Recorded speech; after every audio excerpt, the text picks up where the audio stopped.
¿Cuál es tu valoración? Hoy es un día muy importante, digo desde el punto de vista institucional, muy a la expectativa la población y los sectores con relación a lo que podría decir el presidente de la República, que ya constitucionalmente es una tradición o obligación llegar a la Asamblea Legislativa y dar un informe a la Nación. Sí. De 4 años de gestión. 4 años de gestión, justamente. Todos los presidentes llegan durante su periodo 3 veces a la Asamblea Legislativa, porque el 1 de junio del año que asumen, pues es eso, es la toma de posesión. Entonces hay una sesión plenaria solemne de juramentación, pero no hay rendición de cuentas porque apenas está empezando. Segundo, tercero y cuarto año son rendiciones de cuenta y al 5.º año es el traspaso de mando. Entonces cada presidente va 3 veces a la Asamblea Legislativa. Lo que se ha acostumbrado es que el presidente llega a dar, digamos, un discurso de sus logros, ¿no? Es comprensible que un presidente quiera destacar, como lo hizo el presidente el año pasado, sus logros en materia de seguridad, por ejemplo. El año pasado el discurso fue solo el tema de seguridad. Sí. Ese día, de hecho, anunció el 5.º paso del plan de control territorial, etcétera. Ya teníamos un par de meses de estar con la vigencia del régimen de excepción, la baja de los homicidios. El presidente destacó eso como su principal logro y creo que hoy no va a ser muy diferente. El presidente llega, pese a lo que tú describes, con una muy buena ponderación en términos de popularidad, y lo vemos en las encuestas, ¿no? El presidente tiene lo que cualquier político quisiera tener: un alto nivel de aprobación a 4 años de su gestión. ¿Y a qué crees tú que se debe, según tu lectura profesional, alrededor de todo esto? Bueno, son varias cosas. Primero, porque el presidente construyó su imagen de outsider, digamos, aunque no lo era, porque él sí venía del mundo de los partidos políticos, pero construyó su imagen, trabajó su imagen sobre la base del descrédito de los otros actores en el escenario político, ¿no? Arena y FMLN, sobre todo, que nos habían gobernado durante 30 años y a los que la gente ya, yo pienso que no quiere, la gente no encuentra en Arena y el FMLN, vamos, opciones, posibilidades, y creo que es así. Cuando me preguntas sobre cómo se sostiene la imagen del presidente, es a partir del tema de seguridad. Ok, y solo eso puedes, desde tu ángulo, solo puedes apreciar eso, o hay otros aspectos positivos que se pueden destacar en esta gestión. Bueno, creo que es el tema de seguridad y alrededor de este, o como consecuencia de este, otros elementos. Por ejemplo, el tema de seguridad, la reducción de los homicidios, el encarcelamiento de 70.000 personas, que yo pienso que muchos de estos son inocentes, trae consecuencias como una mejor imagen a nivel internacional, por ejemplo. Porque los titulares son El Salvador, de ser uno de los países más peligrosos del mundo, pasa a ser ahora uno de los países que en América Latina tiene mejor controlado el tema de criminalidad. Eso es lo que se lee a nivel internacional. Ese elemento importante que tiene que ver mucho con tu investidura como académica, como abogado profesional, es el hecho de que si existe una independencia entre, que fue la gran pregunta después que se generó digamos, como esa fase de cambiar todo el esquema de organización o de representación en la Corte Suprema de Justicia, si existe o no independencia entre los poderes de Estado, entre los órganos de Estado. Y te hago esto porque al final la misma pregunta se le formula a un funcionario y dice: sí, ahí tiene usted el resultado de mucha gente que ha sido capturada durante el régimen de excepción, que ha salido libre. Entonces aquí realmente funciona el Estado de Derecho y no así como en algún momento se está etiquetando. ¿Cuál es tu valoración alrededor de este tema muy en particular? Bueno, la independencia judicial en El Salvador siempre ha sido una aspiración, nunca ha sido una realidad, digamos. Pero sí se había avanzado bastante en ese sentido. Por ejemplo, instituciones como el Consejo Nacional de la Judicatura tienen un papel importante que ahora tiene las facultades anuladas. Por ejemplo, el artículo 87 de la Constitución establece que el CNJ es el que propone a los candidatos para magistraturas y para judicaturas. Esa facultad hoy está anulada porque los nombramientos de jueces ahora se hacen de manera discrecional. De hecho, en la Corte Suprema, en el órgano judicial y el gremio de abogados que me está viendo, seguro compartirá mi opinión de que los rumores son demasiado fuertes de que ahora los magistrados nombran de dedo a jueces en este juzgado, que si este juez resuelve algo que no le gusta a la Corte Suprema, al siguiente día es trasladado. Esos casos se han dado. Entonces yo digo, bueno, la independencia judicial siempre ha sido una aspiración, pero ya estamos cada vez más lejos de conseguirla porque está seriamente comprometida. Porque un juez no puede ser independiente si está pendiente de la reacción que va a tener el oficialismo ante una decisión. ¿Hay una intimidación alrededor de todo esto? Hay mucho temor y creo que bueno, el juez Antonio Durán estuvo aquí hace un par de semanas y él decía que el miedo es lo que define hoy al judicial. Esa es una frase textual del juez Antonio Durán, yo estuve mirándolo. Y a mí me parece que es así. Bueno, yo tengo experiencia ya en el órgano judicial durante 7 años y he visto cosas y creo además que sí era la asignatura pendiente, por ejemplo un tema de depuración judicial. Yo recuerdo que cuando yo llegué a trabajar al órgano judicial hace 7 años, y a los meses de yo estar ahí, se dio un traslado de jueces. Entonces yo comencé a preguntar cómo se explicaba todo esto. No, dijeron, es que este juez era señalado porque sus resoluciones estaban bien comprometedoras o porque tenía muchos vínculos con ciertos litigantes. Entonces había demasiados rumores de corrupción en el judicial. ¿Y qué hizo la Corte Suprema de Justicia de ese momento? Cambiarlos de sede. Los que estaban en San Salvador a San Marcos, a Mexicanos, a Ilopango. Entonces la depuración judicial nunca se la tomó en serio la Corte Suprema de Justicia. Y eso hay que decirlo porque es así. Entonces ahora, claro, cuando el gobierno dijo... tajantemente, ¿esto se cambia? Decreto 144, ¿sí? Por ejemplo, la depuración de los jueces mayores de 60 años. Bueno, la gente estuvo de acuerdo porque dijeron, bueno, es que en el judicial siempre se ha oído rumores de corrupción, entonces que el presidente lo limpie está muy bien. El problema es que lo que ha ocurrido después de agosto y septiembre del 2021 es peor a lo que ocurría antes. Porque antes por lo menos había ciertos controles institucionales. La sección de investigación judicial más o menos funcionaba, el Consejo Nacional de la Judicatura también proponiendo las ternas que luego los magistrados en la comisión de jueces consideraban para postular a magistraturas o a judicaturas, más o menos funcionaba. Eso está anulado hoy día. Nuestro principal problema como sociedad es que no hemos alcanzado a entender el valor, la importancia que tienen las instituciones independientes. Cuando el barón de Montesquieu, este autor francés, en su libro El espíritu de las leyes en 1748 planteó por primera vez la separación de poderes, pensaba que la separación de poderes era un principio tan importante que iba a permitir que las instituciones, en tanto instituciones fuertes, iban a ser suficientes para contener los abusos de poder. Pero creo que, bueno, en aquel momento fue un análisis muy novedoso y fue un planteamiento que luego fue retomado por diferentes países en sus constituciones y la separación de poderes hoy se pregona por todo el mundo, ¿no? Pero no entendemos qué significa en realidad la separación de poderes. Y en definitiva apunta a una cosa, el poder concentrado en un solo actor es muy peligroso, porque actúa sin controles. ¿Por qué crees tú que los gobiernos anteriores no le pusieron ese énfasis? O mejor dicho, ¿por qué no concluyeron a tomar decisiones como para resolver ese problema que era parte de una deuda histórica? Si este problema de la inseguridad viene de hace 30, 40 años que creció, ¿no? 30, 35 años con la llegada de los grupos transculturalizados conocidos como maras, ¿no? Sí. ¿Por qué crees tú? ¿Qué pasó? ¿Verdad? Bueno, hace 4 años en la toma de posesión el presidente comparó a El Salvador con un niño enfermo y dijo que este niño enfermo, que se llama El Salvador, necesitaba medicina amarga. Y la medicina amarga es parte, por ejemplo, de lo que estamos viendo con el régimen de excepción. ¿Sí?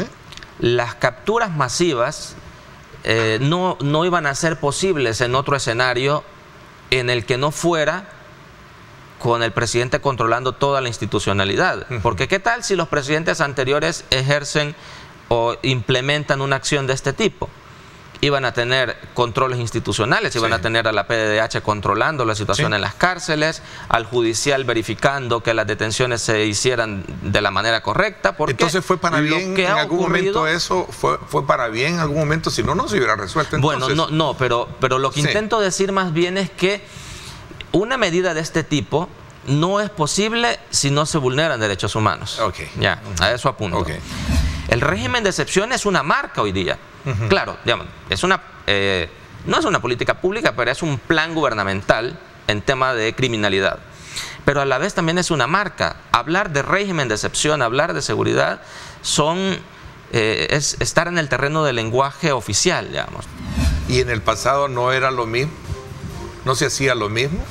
Aquí hay grandes leyes que se aprobaron, que cambiaron la estructura económica del país. Te pongo el ejemplo de la dolarización, donde hubo una insigne figura política que en su momento dijo era tan grande, dijo que ¿para qué iba a leer tantos documentos?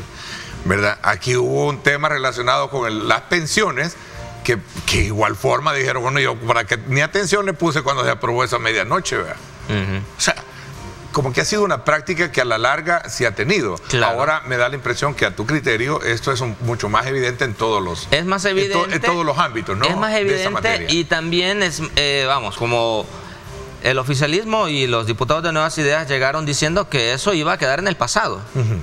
A eso te refieres, ¿no? Bueno, claro, pero no. Las viejas prácticas iban a quedar en el... En lugar de superarlas, salieron alumnos aventajados, aprendieron muy rápido y han... repetido cosas que en el pasado se hacía. Entonces, ¿qué los hace diferentes? A eso es a donde yo apunto. Ok. ¿Cómo ves el escenario la cual podríamos tener como resultado en los próximos comicios? Sí, es muy interesante porque lo que se decía hasta hace poco, a mí me preguntaban, ¿y cómo ves el panorama para las elecciones del próximo año? Y decía, bueno, una elección implica una toma de decisión entre varias opciones. Eso significa elegir. Entre varias opciones yo elijo algo. Una elección es eso, ¿no? Pero hasta el momento no había opciones.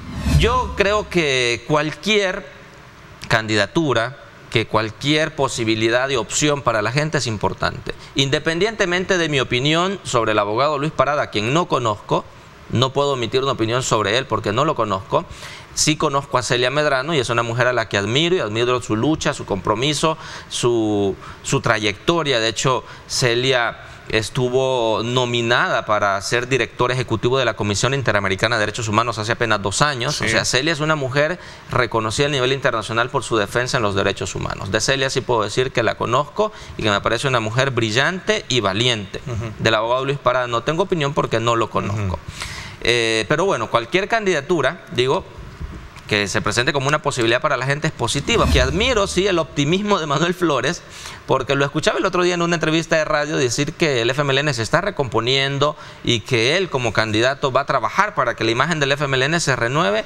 Y yo desde acá, muy honestamente, le puedo decir que yo tengo serias dudas con eso. Que a mí me parece que las marcas partidarias, Arena y el FMLN, por lo menos en mi opinión, son insalvables. Que cumplieron un ciclo, que cumplieron un papel en la historia política de El Salvador, pero que ya no representan una opción para la gente. Y eso lo digo tajantemente. A mí me parece que estos dos partidos políticos, por más que hagan, tienen serias dificultades para presentarse nuevamente como una opción para la gente.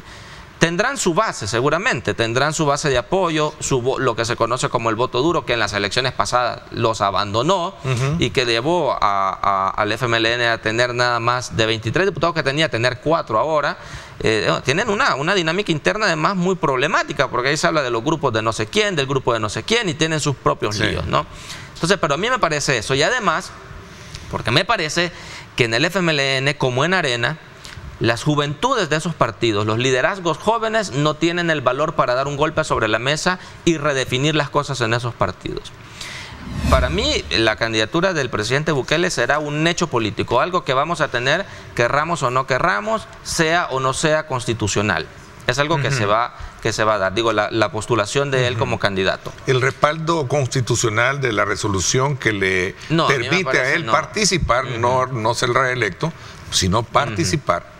¿Para ti no tiene sustento jurídico? No, primero por el origen de la resolución, ¿no? Que era una demanda en otro sentido para ver si a una ciudadana se le quitaban los derechos de ciudadana por promover la reelección, y allí la sala aprovecha para, a mí me parece que de manera burda, introducir esta habilitación para que el presidente se postule como candidato. Pero ese es un análisis jurídico que podría hacerse a nivel constitucional. Pero yo tengo mi opinión sobre esto. Pero más allá de eso, reñida si ves esta elección. ¿Cómo? ¿La vas a ver reñida desde ese punto de vista de ya salir nuevos actores? Bueno, riñe, no, vamos, el presidente con quien riñe es con la Constitución, pero con otros actores políticos no le veo posibilidad, porque digo, bueno, el nivel de apoyo que tiene el presidente es muy difícil que lo consiga otro actor político que se plantee, más allá de los perfiles, que si es un profesional, que si tiene buena... Pero digo, bueno, cada vez en el mundo los políticos se parecen más a rockstars, se parecen más a estrellas del espectáculo, y el posicionamiento de estos es trabajado como una marca, como se trabajan las marcas comerciales. Los políticos se van pareciendo cada vez más a esto, ¿no? A construcciones más que realidades. No hay persecución política a tu criterio acá en el país, como lo denuncian algunos sectores. Bueno, hay capturas de dirigentes de partidos políticos como el FMLN, por ejemplo, que están detenidos por acusaciones de corrupción. Pero yo digo, bueno, si los criterios fueran técnicos, jurídicos, y si la Fiscalía de verdad hiciera un buen trabajo, en la misma situación estarían funcionarios actuales que tienen serias acusaciones de corrupción también, casi tan graves o en algunos casos más graves que las que tuvieron gente que ya está presa. Entonces yo digo, bueno, ahí es donde uno pone en duda la independencia y la institucionalidad en El Salvador.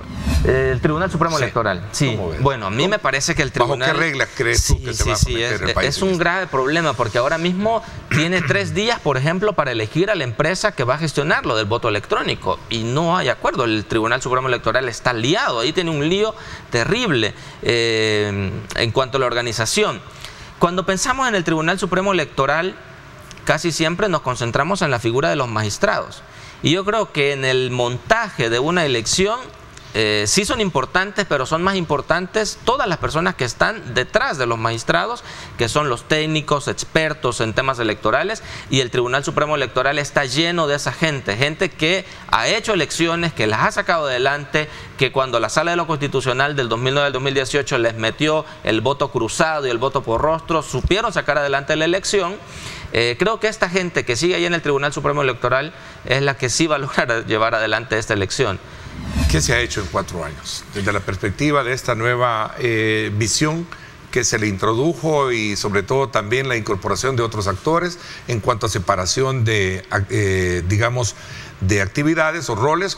Entra la DON, la Dirección de Obras Municipales, y entra también, bueno, las alcaldías, que siempre tienen un papel muy importante en esto, ¿no? Es correcto. Bueno, justamente ese es un rol bastante importante, ¿verdad? Que hemos diversificado y hemos distribuido las tareas en cuanto al mantenimiento vial y a las obras de infraestructura, como lo menciona con la DOM, que ahora se encarga de todo el tema de accesos a barrios, colonias, residencias y otras vías de carácter secundario, sumado al trabajo que ya venía realizando el Ministerio de Obras Públicas con el mantenimiento de carreteras.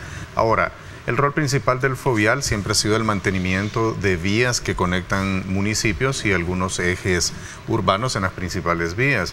Pero ¿qué ha cambiado? Y es que hace 2 años aproximadamente la Asamblea nos aprobó una reforma de ley en la que le daba facultades al FOVIAL ya no solo de mantenimiento, es decir, que antes este impuesto se ocupaba absolutamente para darle el mantenimiento, es decir, no se podía hacer nada nuevo. Desde hace 2 años el FOVIAL tiene esta atribución de poder construir carreteras, y hemos venido realizando obras importantes de construcciones que antes no se hacían, es decir, que se invertía el presupuesto no solo en estar haciendo bacheos, recarpeteos en algunos tramos o mejoras en vías de tierra, por ejemplo, sino que ahora podemos invertir parte de ese presupuesto en hacer vías nuevas. Hay un elemento bien importante en todo esto que tiene que ver con la generación de empleo también, ¿verdad? Y cada uno desde su propia naturaleza lo aporta. Es correcto.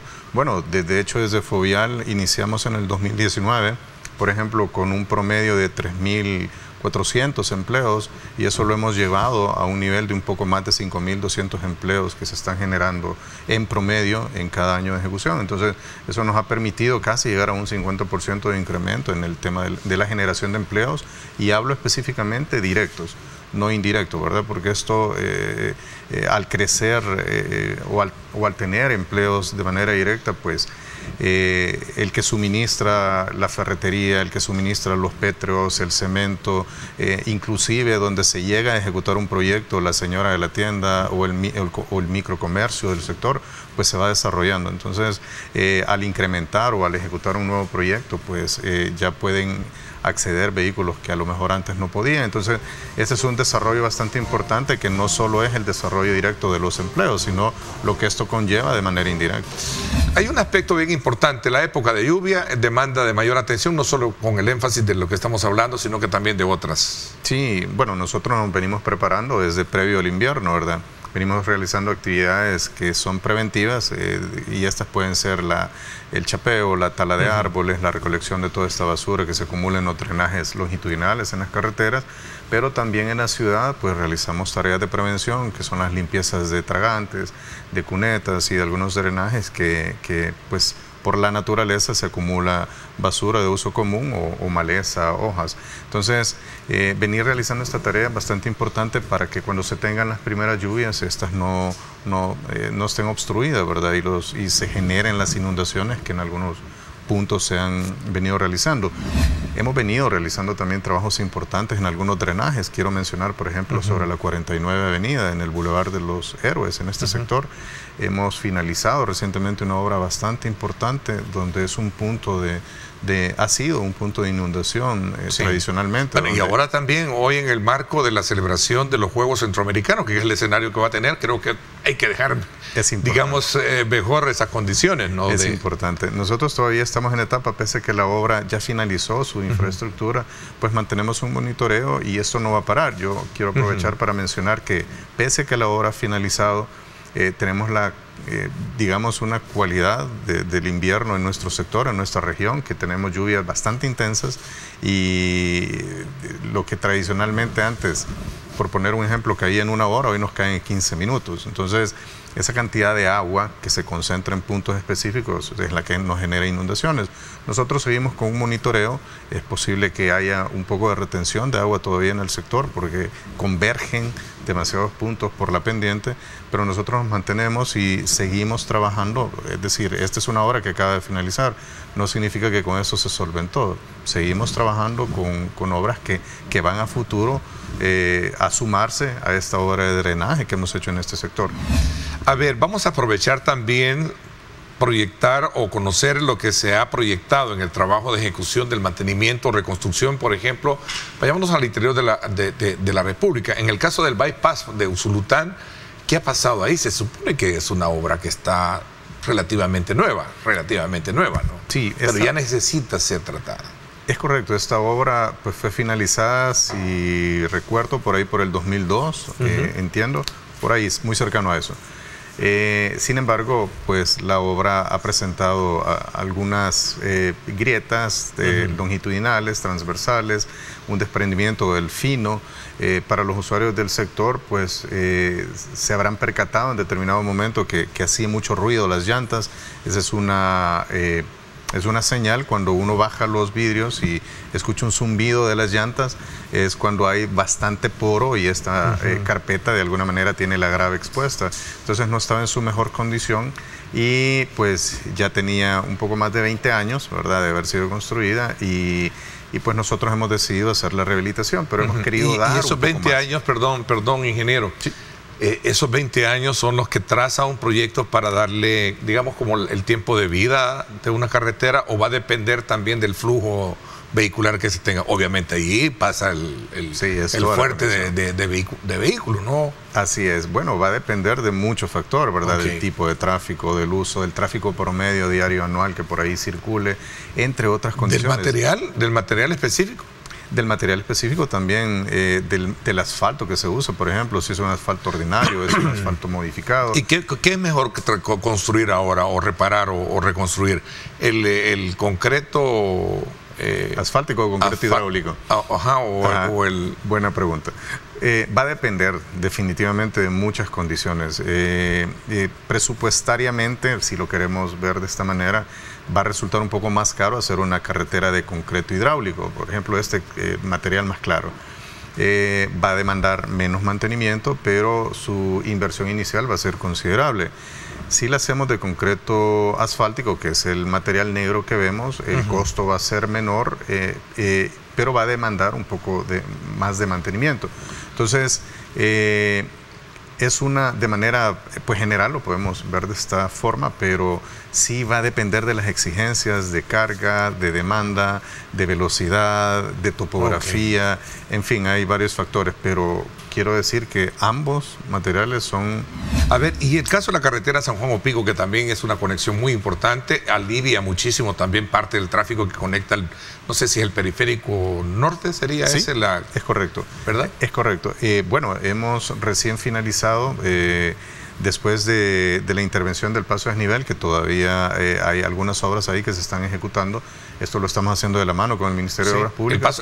Ese 3 niveles va a ser, ¿verdad? El de integración. El de integración, correcto. Me refería en este momento al de Claudia Larza, al de Opico, que ya todavía quedan algunas obras ahí, pero ya está en funcionamiento.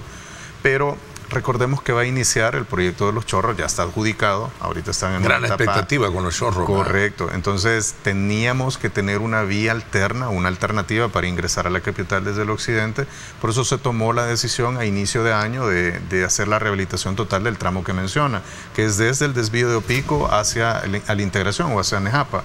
Hemos rehabilitado totalmente este tramo que supera los 20 kilómetros y tenemos una vía totalmente nueva. Estamos en el marco de la Semana Mundial para la Seguridad Vial también, ¿verdad? Hemos recién finalizado. Recién finalizó. ¿Qué experiencia se obtuvo? Bueno, bastante interesante porque esto nos permite llegar a un tema de educación y qué bueno empezarlo con los niños.